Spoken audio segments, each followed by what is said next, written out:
Now, this comes as a federal judge in California ruled overnight that the Trump administration must reunite separated immigrant families within 30 days. The order also sets a 14-day deadline for children under 5 to be returned to their parents.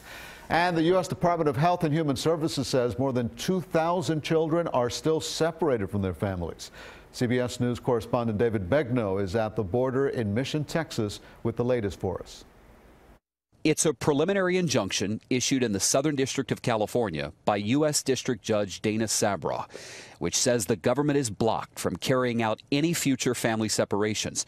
The order also says parents cannot be deported before being reunited with their children. Under the present system, Judge Sabraw writes, migrant children are not being accounted for with the same efficiency and accuracy as property.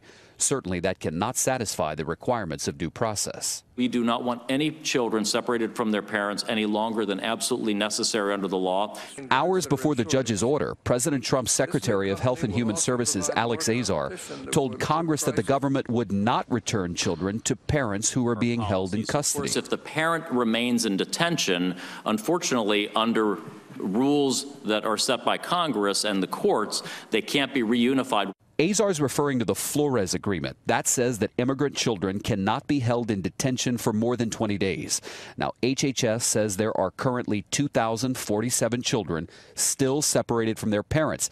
That's just 6 less than the number the government gave us last week. Last week we had about 3,100 apprehensions. We had been consistently over 4,200 apprehensions a week. It was a week ago today that the president signed that policy stopping the separation of families, but gave no clear indication of how they'd be reunited. David Begnaud, CBS News, along the Mexico border in Mission, Texas. And the Trump administration is facing a number of other lawsuits brought by 17 states. Those lawsuits allege a violation of the Constitution and of due process.